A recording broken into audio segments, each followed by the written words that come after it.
Skiff with Oplerno. This is our section where we're interviewing a education thought leader and revolutionary in this case, Dougald Hine. I've known him off and on through the internet for about 2 or 3 years. And what we're going to be discussing today is issues in higher education in Europe, a lot of his projects that he's been working on, and also ways in which people are creating new forms of exchange in education, social and social spheres and culture. So, Dougald, thanks a lot for joining us today. We're recording this during your son's nap time, which is exactly what. And we'll talk a little bit about fatherhood and all of that in a second. So, I want to just touch base on a few of the projects that you've been working on and are working on. One is darkmountain.net.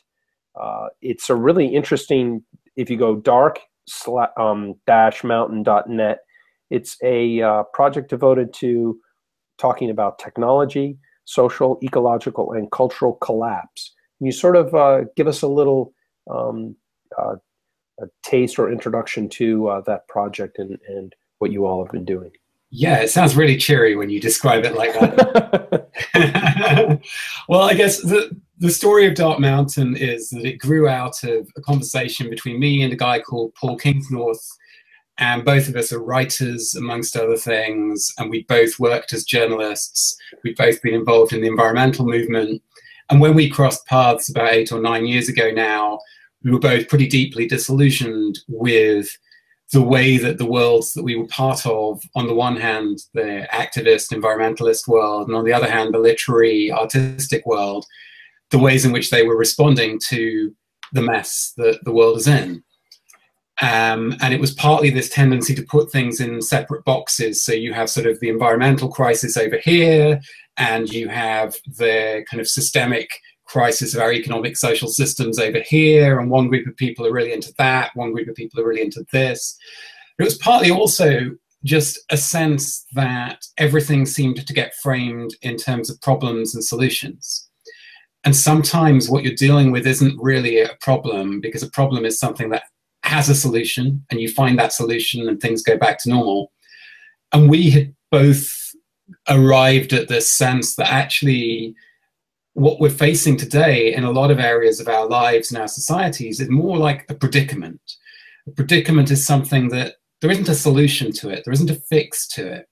Doesn't mean that there's nothing you can do, but you have to choose, what's the best path to take, given that this reality is going to change everything. And at a personal level, a diagnosis can be a predicament. At a level of societies, the realization that the whole story of progress and economic development and perpetual growth that we have kind of grown up with as the background to our lives, that is in collision with ecological realities that are fundamental to what it means to be a living creature in a living earth. And also some of the cultural realities of what it might mean to live well and make the best of our time together. And so we wrote this manifesto called Uncivilization, which was setting out this kind of fairly dark perspective, saying, we need to stop talking as if there is a set of solutions that we all just need to get behind and make happen. We need to be able to face our uncertainties and our doubts and our fears and the things that we're not going to be able to fix. And the sort of next to last line of the manifesto is, the end of the world as we know it is not the end of the world, full stop. And I guess in terms of our conversation about education and the institutions and the spaces in which learning happens, to me, that same statement has been a kind of principle running through the different projects that I've been part of, that it's really important to be able to tell the difference between the things we've grown up taking for granted, the way we happen to have been doing something around here lately, and the kind of deeper underlying social goods that make it worthwhile being alive and making a life together in the communities that we create and go on creating as humans. And not being afraid to change those ways of living, those ways of transferring capital or time. Yeah, and caring and love and education, all those particular pieces, looking at different ways in which to accomplish that, because it doesn't have to be in an ivy covered hall. It doesn't have to. It also means maybe changing from industrial food systems to more local food systems, or also changing the way we think of work. Because when I looked at it's been about a year and a half or so since we've talked. I looked at the absolute, you've done a lot of writing. You've done a lot of different work in all kinds of spheres. Your work in terms of Sweden's National Theatre. Okay, you've really taken the life you had in the UK and transformed it into something very different. Now you're engaged in, which I just found about, this work of being a dad, and being we're again, like I said at the beginning of this, we're filming this during nap time. Okay, and that part of the role of being a human being is that focusing in on being a father, being a parent, being a caregiver, and the way in which you're balancing them is pretty amazing, because it's a different kind of life than the one that sort of men were expected to have 20 years ago. Yeah, that's very true. And one of the things, moving countries is a really humbling experience in lots of ways, because it really shakes the things that you have taken for granted. One of the points where I began to realize that after 4 years living here in Sweden, I am starting to go native in some sense, is when I was talking to friends back home and saying, oh yeah, well, basically, from the beginning of May, I'm kind of going to be out of the picture because I'm going to be at home looking after my son for 4 months until he starts daycare at the end of the summer. And people would say, wow, that's a really big decision you're making. And I realized, I'm clearly going native here, because I've got used to the idea that, at least in the parts of society that I spend most of my time in, it's almost taken for granted now in Sweden that as a dad, you will take a serious chunk of time out from whatever your normal day work is to spend some time at home being the primary parent for part of the early months and years. And it's a great situation where there's a state set up that makes that possible, but it's also a cultural thing as well. And it's because what you're doing right now, while is still rare in sort of in lots of other parts of Europe, and especially in North America, that I think there's still very much a bias against men taking that really big active role, especially with a newborn. I remember, it's weird. It places you out of context from what most of the men and what most of your friends are doing. So that's great that that there's that cultural and social system. Although I suspect you probably would have done that anyway, because the work that you're doing and what you've done has always been about reconfiguring and questioning life and questioning the ways people are living. So to go back, to focus in a little bit on the education, what is sort of you're at the Swedish National Theatre, but you're still involved and keeping connection in terms of the academic world. You're still writing and producing.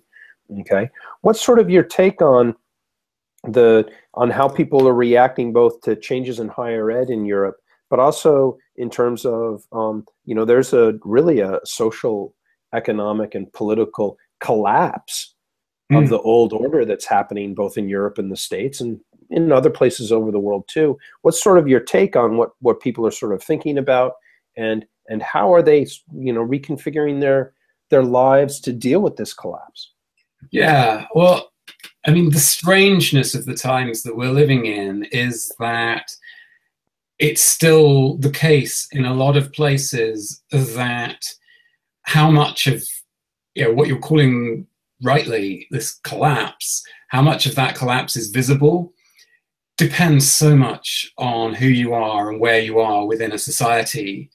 And I think that obviously the events that we've seen playing out in politics in the US in the last year represent a huge rupture of the kind of the energy of the anger and disillusionment and disorientation bubbling up through a society to the point where, you know, maybe the 20% of people at the top of the society, if not the 1%, for whom life is working pretty well, it begins to interrupt the flow of their lives because they can't make sense of what's going on in a political system which has always been full of people like them.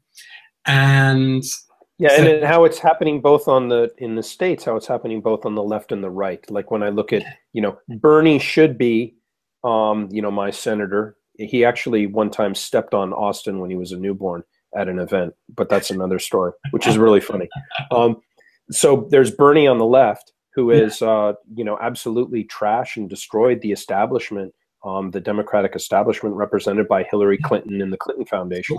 Then you have Donald Trump on the right, okay, who has done the exact same thing. Yeah. And this really have 50% of people, left and right, who've said, screw the establishment. It's almost like it's 1848 again. Yes, very much that kind of historical moment. And you know, the maps that we have are not very well adjusted to making sense of things like this. And you know, to answer your question about Europe, we could start from just noticing that in different forms, the same kind of ruptures are going on within the whole fabric of European politics, whether it's the extraordinary things that have been going on over the last couple of years in Scotland, where you have this very hopeful independence movement that has probably a lot in common actually with the Sanders movement in the US in terms of its politics and in terms of its atmosphere. You have even more kind of disarray in the Westminster London Parliament that is the kind of UK overall. Brexit issue is well, yeah, you have this Brexit vote going on. And you travel across Europe, you go to Italy, and you'll find the Five Star Movement, which is this extraordinary, you know, party that denies that it's a party, that was set up by this comedian who basically, you know, he was organizing these days that were basically called, you know, V days, as in sign, and you know, get together and give the V sign to all the politicians, and they're in the parliament. Which is for the people in the States. That's basically, that sign is basically like, you know, sticking your middle finger up. Yeah, pretty much. That's the European equivalent. You know, here we're doing these lessons in cross-cultural awareness. Yeah. So yeah, they're on like 28, 29% of the vote. They are the second biggest party in the Italian parliament. And you know, in Iceland, the Pirate Party are on 43% in the polls. They will probably be the government of Iceland within a year. And these parties, some of them don't even map onto the old scale of left and right. So then we're talking education. Well, what does this have to do with the state of our institutions and education systems? Well, part of what's going on in terms of these political ruptures is you had this moment of 2008, and this crisis where for a few months it looked like the whole of the global financial system might unravel to the point where the cash machines didn't work, where, you know, there's a story of a banker from the City of London who goes home on a Friday night that autumn and buys a field full of sheep from the farmer next door to his house in the country because he's not convinced that the money system is still going to be functional on Monday morning. So we came really close to a kind of systemic meltdown, and you know, we're getting close to another one again. Well, this is a question, isn't it? Because basically since 2008, we've had this long story of first, oh, well, you know, this is just going on in the financial world. It's not going to affect the real world. And then, well, no, it is affecting the real world, but the recovery is coming. The recovery is happening. But for more and more people, it doesn't make sense anymore. Now, if we want to talk about universities and education systems, what happened in the period prior to 2008? And if you want to put a start date on that period, then you have to be looking back to kind of the 70s, the period where you had this kind of turmoil of the oil crisis, you had the kind of the unraveling to a greater or lesser extent of a post-war model in which you had rising prosperity that was very widely shared within society, a lot of people whose parents had grown up poor, you know, grown up with memories of the Great Depression, fought in the Second World War, and then the next generation felt like life was getting better and better. You had opportunities your parents had never dreamed of. By the 70s, that started to break down in different ways on both sides of the Atlantic. And out of that breakdown and that period of uncertainty came a new consensus, a new model of prosperity, which is identified with Reagan and Thatcher, but spreads out a lot further across Europe. And it's what people talk about as the neoliberal period. And for a good while, between the 1980s and 2008, that worked, not just for the people at the top for whom it was working very well, but it worked pretty well for a lot of people in the middle. The way that it worked well was that they were able to borrow and buy property, and the value of property went up. And so, even though bits of the welfare system that had been built as a result of the New Deal in the States, or as a result of the post-war social democratic settlement in much of Europe, a lot of that was being dismantled in the background. But for ordinary middle-class people, for a lot of people, it still felt like life was kind of getting better, and you could take a second mortgage and use that to build an extension on the house, or go on a round the world trip when you were in your 50s. You could take early retirement. These things still felt like they were working. Then 2008 becomes this threshold where after that, there's like a critical mass of people in society for whom it's not working. And in particular, there's young people for whom the whole deal that they've been offered just doesn't seem to be there anymore. And Paul Mason, who's a journalist in the UK, who's really done a lot of work telling these stories across Europe and beyond, he came up with this phrase, the graduate without a future. The young person who's done everything right. They've gone to college, they've gone to university, they've got their grades, they've studied, they've worked hard, and they come out of it and they find themselves working in Starbucks alongside people who never went to university. And once you have enough people for whom the experience of education is like that, it begins to tip the balance of what society as a whole feels like. And you've seen that swelling up in terms of Occupy, in terms of the Squares movement in Spain, in terms of things like Sanders, in terms of things like the Podemos party in Spain, in terms of the support for somebody like Jeremy Corbyn as the very left-wing leader of the Labour Party in Britain. And so that's kind of where we are. And we have these education systems that spent 30 years reconfiguring themselves to this neoliberal reality where everything was about financialization and everything was about debt as a way to make the future possible. And that looks more and more messy. It looks more and more like, well, it's interesting. You mentioned the States and you mentioned Europe, but the same sort of debates about this move to debt and neoliberalism, and also the fact that younger people realize that the social contract was a bill of goods that they were sold. That's also a big part of the Arab Spring. Yes. In Egypt, it's a big part of the movements that are happening in Iran right now. It's the Saudis are teetering on the edge, and then you go also over into China, and a real questioning of whether it's of the Communist Party that they're clamping down, but a real questioning of that sort of the notion of there aren't limits to growth, and that we can just create this debt where, to bring it back to that ecological piece, Donella Meadows with Limits to Growth and the Club of Rome with their models, with their computer models on sustainability, really show that that's not the case, that we have to reconfigure something else. But that anger, it boggles my mind that we haven't had a flashpoint of young people. We had it kind of with Occupy, okay?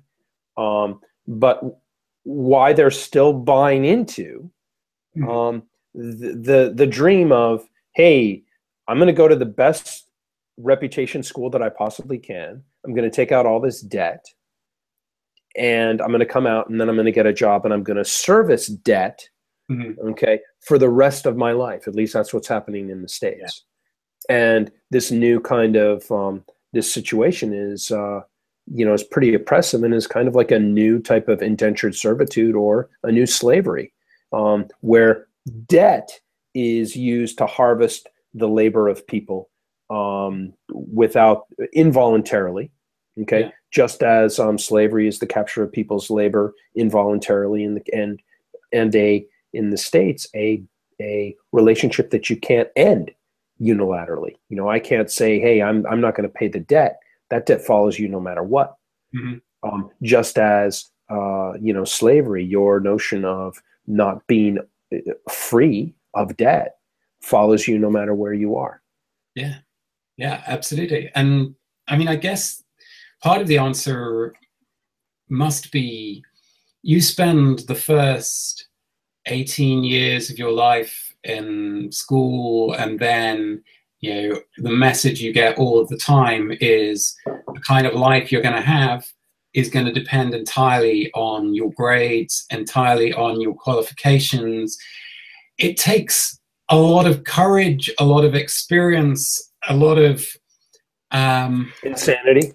Yeah, to break out of that.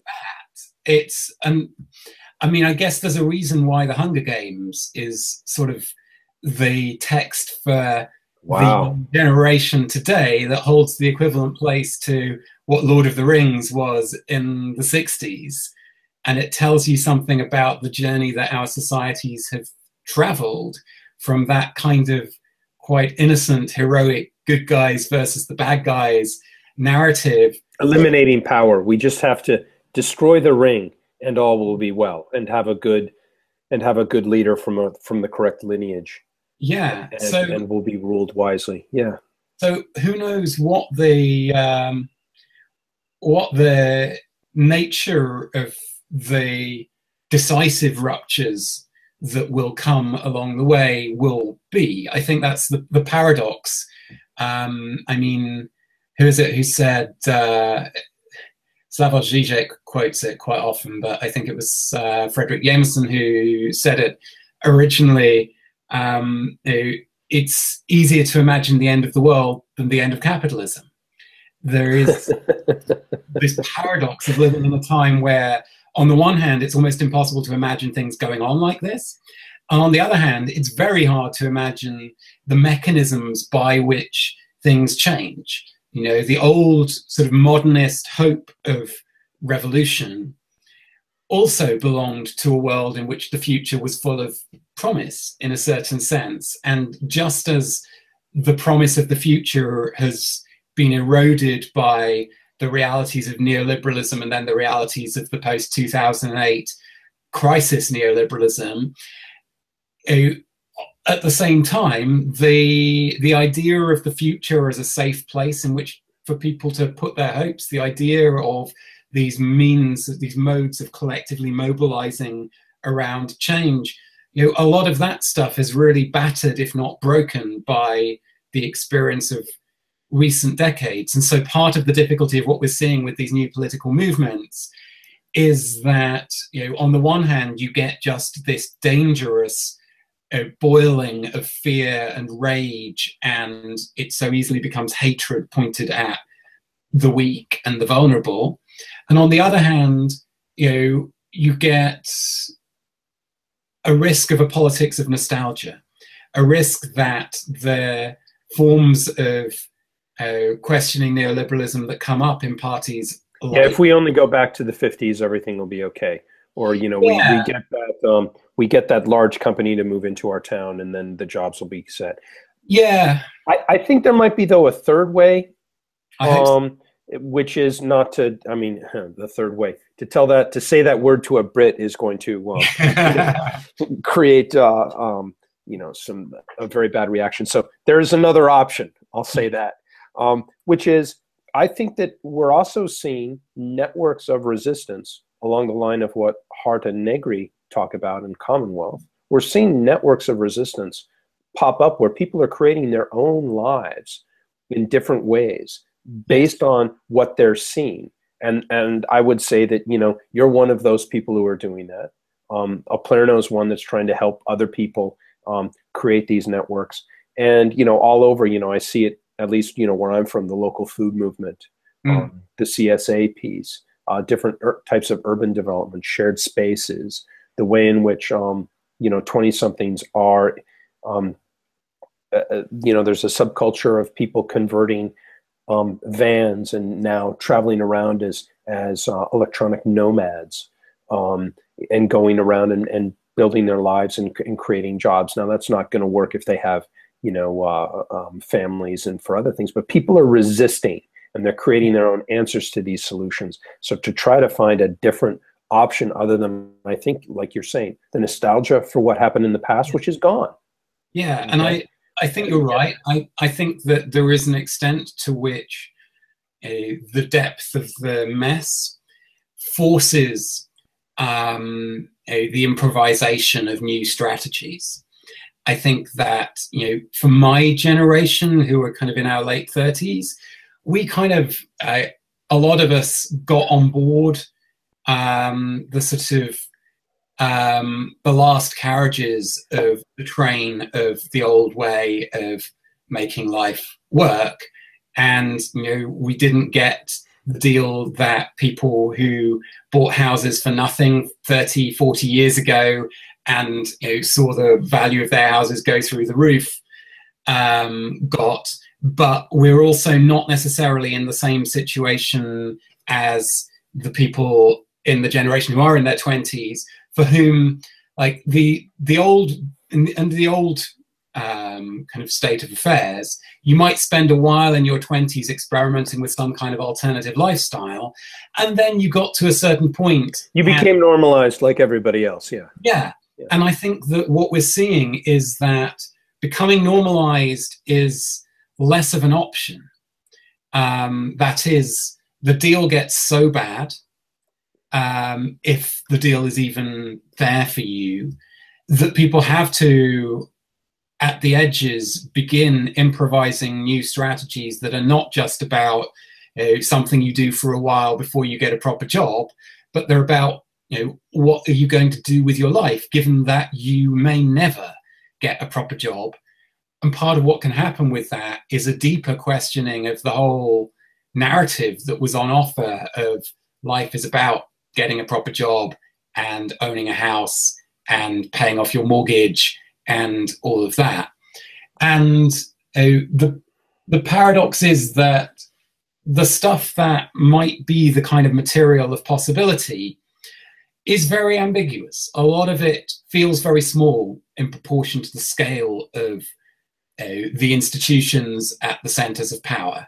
Like, you know, we look at our local food projects and they're inspiring, but maybe we worry a little bit that they're kind of a luxury thing that is mostly kind of luxury consumption for the cultural middle classes. Right. But if we look more carefully around the edges, we see other things going on as well. And then if we kind of zoom out, like you were suggesting before, we realize that at a global level, the picture looks different. Only 30% of the food that is produced in the world today is produced within the industrial food system. 50% of the food that is produced in the world today is produced by peasant farming that belongs entirely outside of the kind of agro-industrial system that is what we assume we are taking for granted at the other end of the production chain that leads to our supermarkets. And, you know, those kinds of possibilities, the possibility that a lot of the answers for how we make it through as things get more critical, as systems break down, as the next wave of the kind of event that 2008 was one wave of hits, as the realities of climate change hit, the possibility that the people who've got the clues, the ways of making things keep going, might not often be people like you and me in countries like ours, but no, it's usually somewhere, you know, with the food production, but also with, you know, creating those new systems. They generally lie. I mean, there are some great spots, but, you know, you want to learn about reforestation from the huge work that's being done in Kenya, okay, with Wangari Maathai's students and the students of her students. You know, you want to learn about aquaponics and you know, fish farming from you know, people who are doing that in Thailand and in Indonesia, and go to Bali to find out how to use rainfall and water in a sustainable fashion. But I want to go back just a second to point out, you know, you're talking about, you know, resistance. And to also say that at least in those places which have been sort of captured by capitalism or the the neoliberal agenda, that your choices are really the dollars that you have to spend. Okay, so those are your only votes in the society anymore. In some ways, buying the product from the local producer, if you can afford it, or figuring out ways in which to keep your money flowing locally, or keep your or investing in things in terms of just the purchase of clothing, how you're fixing things. All of that becomes real sources of power that you can use to energize these smaller networks that are being created all over the world, rather than having them feed into the large corporations and the things that you don't believe in. Yeah, I mean, I guess what I would say is it's about the relationships that you can build, and some of those relationships have money attached to them. Yep. And it's much, I mean, I think we all feel that it's more meaningful to be spending money that you're seeing going to people who live in the place where you live, or along the kinds of chains by which it supports things that happen at a small scale all over the world, where people have a degree of autonomy, a degree of meaning in their activity that maybe doesn't very much resemble the experience of work inside lots of the kinds of organizations and employers that have dominated our societies in recent history. And,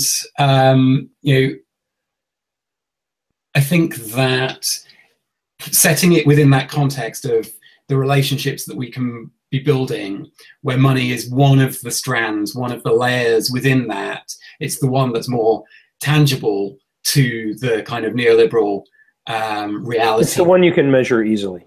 Yeah, exactly. That's it. And I guess one of the things I'm really interested in is the sort of the dance between the measurable and the unmeasurable. And maybe this brings us back around to learning and education as well, because another of the aspects of what has happened within education during this kind of period that we've been talking about, and that is now being brought into crisis, is the emphasis on the stuff that can be measured. And it has been, back in the UK last week, there was a sort of strike by parents bringing their primary school children out of school because they didn't want them to take part in tests that are regarded as something that is kind of tyrannizing the lives of children at repeated stages through their childhoods. And the government response to that is, well, we have to compete with China. Right. Which is, and so we're back to the, in some ways, institutions enforcing, grad grind back on us, to talk about, Hard Times by Dickens, the person who was just, it's the test, it's the, the quantification of knowledge, where so much about our lives can't be quantified, or we have to figure out different ways in which to measure that. And to talk about a concrete example, which maybe fills in some of the picture that we've been talking about in terms of the kinds of projects and initiatives that do seem to be opening things up, and that also brings this stuff into focus. So Spacemakers, the agency that I founded in the UK, which is now run by a fantastic team led by Matt Weston, they have been working on this project called the Brighton School, which started in the city of Brighton, which is where Matt has lived. It's where his family and his kids are growing up. It's a place that he's really deeply involved with. And in the part of the city where he lives, there was a bit of funding for a public art project. And this happens sometimes in the British system, that when there's a big developer comes in and does a project in an area, they have to put like a really tiny percentage of the amount that they're spending on that project into a fund to do something cultural in the area. And so there was an invitation for artists to propose projects, and Spacemakers went and said, look, we don't think that this neighborhood needs another sort of fancy piece of street furniture, which is what these things often turn out to be. So they said, what we're going to do, we want you to give us the funding and we will create a public arts school. And one of the issues that Brighton has is it's got great universities that are really highly rated, but has a really low level of the graduates staying on in the city where they've been studying when they finish their studies. The kinds of agendas that end up steering the overall direction of these institutions doesn't necessarily make it easy to prioritize that stuff in practice. So what they did with Brighton School is they created a postgrad program, 5 students who had graduated the previous summer from a range of different disciplines, where they came in and for 2 days a week, they were the Brighton School over 6 months, and they were paid for their time. So instead of paying to go to school, they were actually being paid a living wage. And they were, for the first 3 months, they had all kinds of guest teachers coming in, people who were really amazing, leading figures in different fields in relation to public space and what we do with it. And then over the second 3 months, they, as a team, created a project and commissioned and installed it so that they actually created a public artwork that was grounded in the place and coming out of what they were doing. So that was 2 days a week. The other 3 days a week, they were free to work on their own project. But not just that, they got the space in which they were working as the school, they got that as a studio space for the rest of the week. So they had a base where they could work together, develop their freelance work, begin to build their careers. So you've got a model there that took an amount of funding that would normally create one piece of public art, and created an opportunity which was an opportunity for 5 students, but also prototyping something that could be done on a larger scale. And the piece of public art gets made at the end of it as part of that as well. And sort of through the middle of that, you catch sight of the possibility of rethinking the way that we do these things.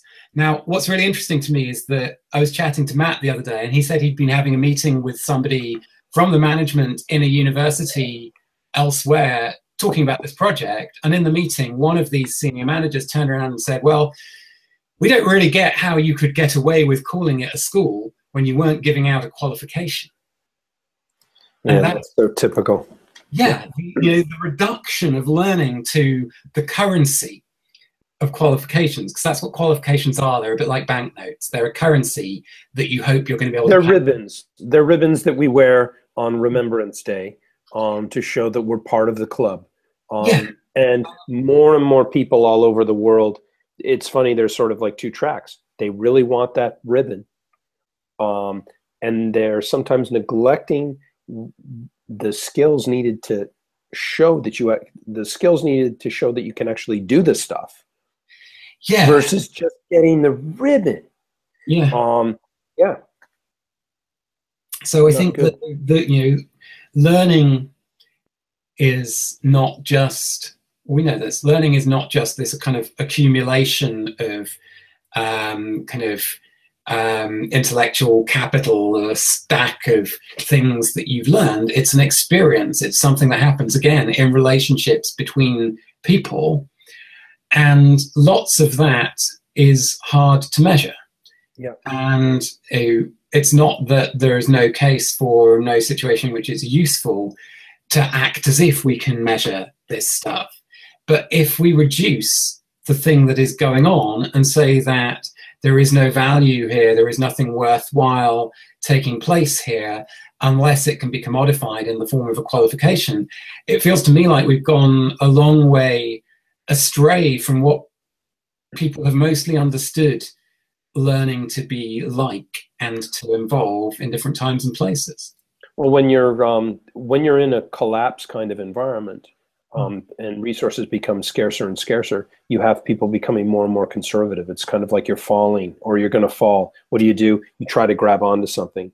You're not open to the change of possibilities. So at least in the States, as higher educational institutions suffer more and more economically, they're actually becoming more and more conservative about the way they look at education.